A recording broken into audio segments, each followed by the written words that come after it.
Ele é apontado como um grande médium da atualidade. Eu vou conversar com Divaldo Franco. Venha!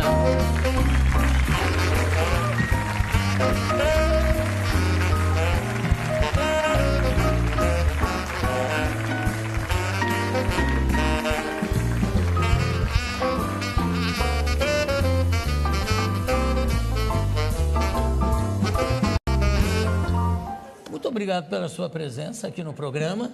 Mas é um prazer imenso. É o lançamento do livro, Divaldo. Sim. Ana Landi. Agora explica um pouco para a gente, esse livro foi psicografado, por acaso? Não, é jornalista, é um livro biográfico. Ela passa uma temporada conosco, procurou acompanhar as nossas atividades sociais, também as atividades mediúnicas. Editora Bela, perdão. Exatamente. Depois, ela elaborou o livro, publicamos no ano passado, ela publicou aqui na Saraiva, demos autógrafos. Sim. E agora temos o prazer de estar com você. Imagina, o prazer aqui. Um grande prazer. É todo meu. Quando é que você começou a sentir essas manifestações de espíritos, vamos chamar de espíritos por falta de encontrar um nome mais apropriado, não é? Manifestação ou espírito, enfim. Quando é que começaram a se manifestar através de você? Quando eu contava 4 anos, nossa família muito católica, no interior da Bahia, em Feira de Santana, eu estava brincando na sala e se adentrou uma senhora estranha e me disse: chama Ana, que é minha mãe. Eu achei natural, chamei minha mãe, que estava na cozinha, e quando ela veio, eu digo: tem aqui uma senhora que lhe quer falar. E minha mãe, não percebendo o caso, me reclamou, pensou que era uma brincadeira, me puxou a orelha, que naquele tempo podia, né? Agora não pode mais, e se voltou para a cozinha. Então a senhora disse: Di, que é meu nome de família, chame Ana, diga que é Maria Senhoria, eu sou sua avó. Mas eu não entendia nada disso aos 4 anos. Meus avós, todos 4, já haviam morrido, eu não sabia. Eu voltei a chamar minha mãe. Quando ela veio, eu digo: olha, a mulher está dizendo que é Maria Senhorinha e quer falar com a senhora. Minha mãe teve um choque, porque ela nunca havia falado o nome de sua própria mãe. Quando ela nasceu, a mãe morreu de infecção puerperal e ela foi atendida por uma irmã mais velha. Ela ficou assustada: mas como você sabe isso? Eu digo: a senhora está aqui. Mas ela não havia. Então me pegou e levou à casa da minha tia e disse: esse menino enlouqueceu. Ele está dizendo que mamãe está lá. Minha tia então perguntou como é que era ela. Eu lembro vagamente. A saia arrastava, tinha algo na cintura e chamou minha atenção qualquer coisa que tinha aqui. Quando eu descrevi, minha tia disse: olha, é mamãe, porque esse é um camafeu que eu coloquei no seu cadáver. Então, procure saber o que é que ela quer. E as duas ficaram com medo e me deixaram sozinha. Procure saber o que é que ela... Vai lá. Vai lá. Jogaram o pobre do órfão. E então, eu não me lembro o que aconteceu. Aconteceu um fenômeno psíquico qualquer, eu perdi a consciência. A partir daí, João, eu me tornei uma criança mais ou menos especial. E meu pai era muito severo. Muito especial, como mais ou menos. E aí? Porque eu via coisas que os outros não viam. Via crianças, especialmente um indígena brasileiro que dizia chamar-se Jaguaraçu. E nós brincávamos muito, e eu tinha a impressão que era uma criança como outra qualquer. Você brincava com esse índiozinho? Trepava nas árvores, corria pelo quintal, aquelas casas de quintais muito grandes. E ele trepava nas árvores junto com você também? Então, sempre chegava na frente. Bom... E eu ficava surpreso. E assim, ué, como é que você subiu antes de mim? Eu dizia assim: fenômeno, fenômeno. Mas eu não sabia o que era fenômeno, um índiozinho Jaguaraçu. Quando eu completei lá pelos 7 anos, eu comecei a perceber que eu via muitos outros seres que os meus pais não viam. E então aí criaram-se muitos problemas, porque eu era muito católico, estava sempre na religião, confessava, e o padre terminou por dizer que aquilo era uma influência demoníaca, que o demônio estava desejando... Essas influências são sempre consideradas demoníacas. É uma coisa absurda, não é? Porque nunca me havia proposto nada negativo. E então ele exigia que eu tivesse uma vida reta. Aos 7 anos eu tinha mais do que reta, não podia ter uma vida oblíqua naquela oportunidade. E então ele disse: olha, ore muito. E eu orava. Quanto mais orava, piorava. Porque eu me concentrava, entrava num mundo psíquico mais forte. Por fim, aos 12 anos, eu briguei com Deus.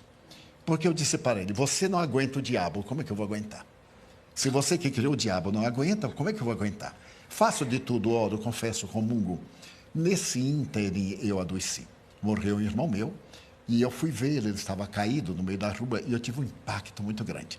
Voltei para casa, avisei os meus pais e fiquei sentado. Aquele tempo não havia necrópsia nem nada no interior da cidade, só havia um médico. Ele foi levado para a sua casa, que era casado e morava perto de nós. E então, mais ou menos às 8 da noite, minha mãe disse assim: meu filho, vamos fazer o velório, vamos orar o terço de Nossa Senhora. Nós tínhamos uma mesa muito grande, porque nós éramos 13. E então, aquela mesa, 13 filhos. 13 filhos. Com meu pai e minha mãe, 15. Era assim muito tranquilo. Era o primeiro laboratório da minha vida. E então, naquele momento, eu me quis levantar e não pude. Tentei outra vez e não pude. Quando minha mãe me puxou, eu caí. E então foi chamado o médico, ele disse: é um trauma. Foi o choque. Se ele tomar outro choque, ele fica bom. Meus irmãos eram muito inteligentes e me aplicaram o choque elétrico. Não sabiam que era um choque psicológico. E então eu não morri porque eu não estava no programa. Então me assustavam essa coisa do interior. Por fim, no dia 5 de dezembro de 1944, foi levada à nossa casa uma senhora. Ela me olhou detidamente e disse: mas este menino não tem nada. Eu digo: nossa, que surra que eu vou tomar. Eu estava ali acamado desde o dia 23 de junho até 5 de dezembro. Meu pai era do temperamento da psicologia. E lá em casa nós tínhamos um psicólogo pendurado atrás da porta. Qualquer coisa tinha uma sessão de psicoterapia e a gente ficava ótimo, sem recalque, sem conflito, sem nada. Agora, me desculpe, eu estou fazendo cálculos aqui pelas datas que você está me dizendo. Desculpe a minha brutal falta de sensibilidade ou de educação, mas com quantos anos você está? Que idade você tem? 89. Se a gente passar a mão e você pega isso, não? Não, mas eu transfiro com muito prazer para você. O restante que houver, nós dividimos. Olha que louco. Podemos fazer uma boa parceria. 89. 89 anos de 90 atividade. Quando é? 5 de maio. 90. Mas eu não acredito, Jô. De vez em quando eu olho a certidão de idade, deve ter algum engano. Porque eu não sinto nada. Sinto um prazer imenso de viver. Porque, sendo espírita, eu descobri o milagre da vida. O milagre da vida é a alegria de viver. Trabalhar, ter uma vida interior muito tranquila, fazer uma viagem para descobrir qual é o objetivo da nossa vida na Terra, encontrar o significado existencial e não se abater na hora do problema. Problemas todos nós os temos e eles nos chegam como convites ao amadurecimento espiritual e moral. Agora, desculpa, Divaldo, ou sua família chama você de Di. E fico muito feliz de se chamar-me assim. Então tá bom, Di. O seguinte, você com essa aproximação que você tem com o mundo espiritual, você tem alguma noção, já te foi dito, acho que não, mas já te foi dito quando você deve se preparar para embarcar, para ir para o outro lado? Né? A proposta é: esteja preparado para qualquer momento. Porque Jesus havia dito que a hora nós não sabemos. Não pode saber. Mas eu tive uma parada cardíaca há 30 anos. E tive a chamada quase morte. Então eu vi-me fora do corpo. Fui levado para fazer exames e praticamente estava morto. Voltei. Quando eu voltei, eu tive um infarto. E nessa oportunidade, o meu cardiologista, depois de examinar, disse: olha, prepara para morrer dentro de um mês. A sua vida agora é outra. Naquele tempo eram as operações largas, fazia da gente verdadeiros frangos, né? Céu que aberto, abria céu aberto, fazia a pesquisa.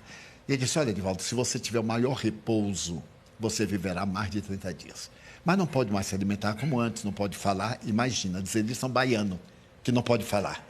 É mesmo que condenar à morte. Porque o baiano não fala, ele fala pelos cotovelos. E você está vendo, né? E com velocidade para não perder tempo. Tá certo. E a comida, como é que ficou a restrição? Você hoje come de tudo? De tudo e do que aparece. Mas o mais importante é que eu sobrevivi e ele já morreu.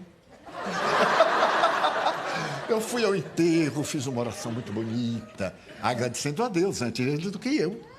É natural, claro. Já que Deus resolveu. Morreu antes Deus ele do que eu. Exatamente. É uma poesia popular.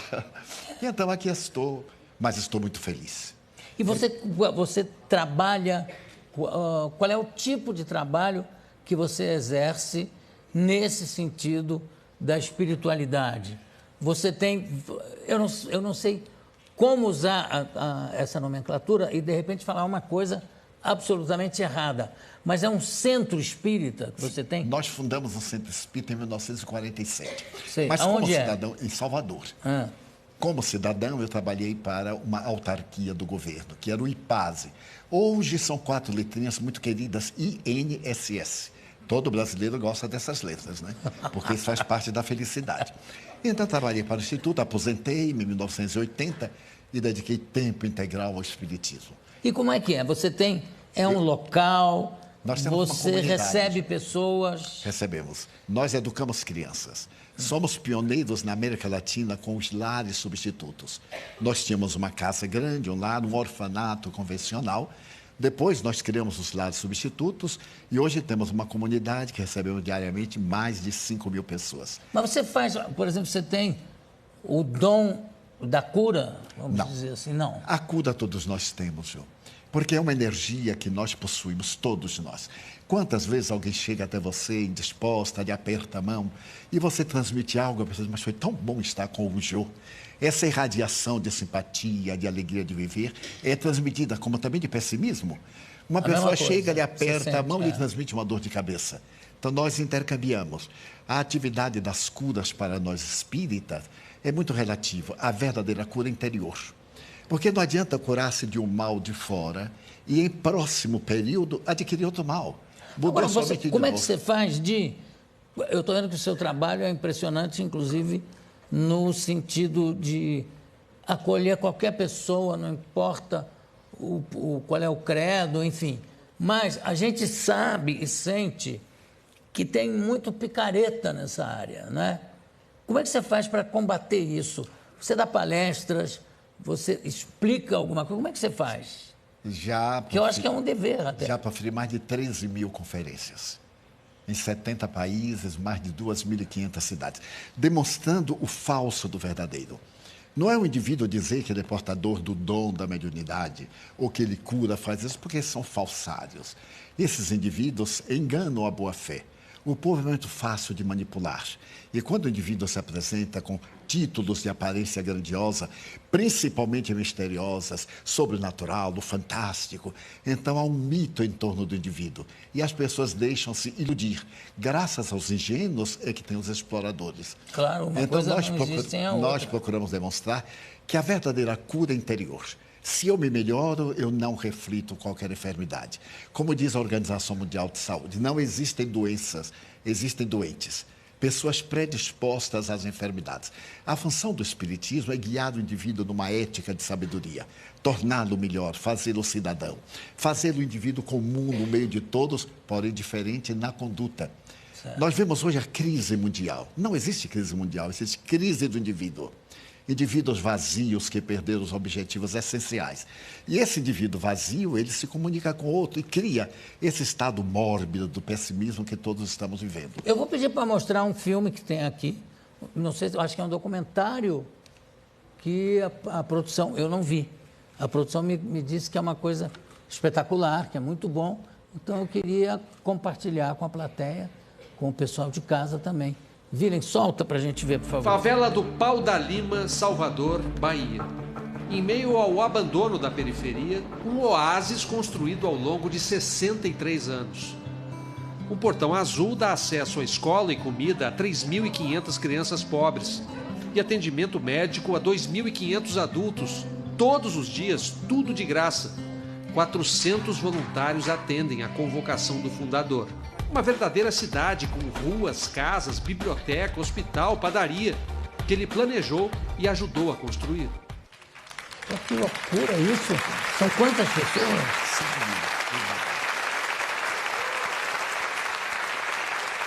Agora, isso é uma entidade que vive de contribuições? Contribuições, convênios governamentais, principalmente na área da educação. Nós temos 103 professores em convênios com a prefeitura, com o Estado.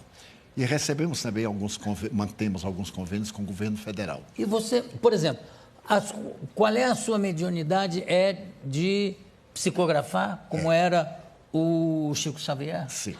E Quantos livros já psicografou? 260.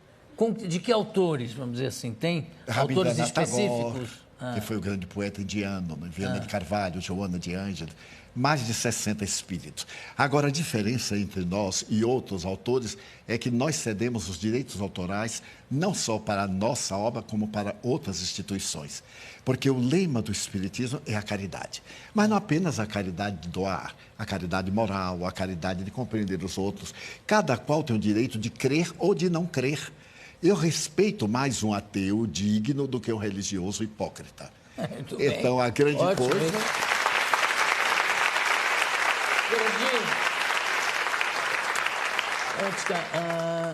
Antes que eu me esqueça, há muitos anos eu entrevistei o Chico Xavier, acho que ainda no Jô Soares 11h30.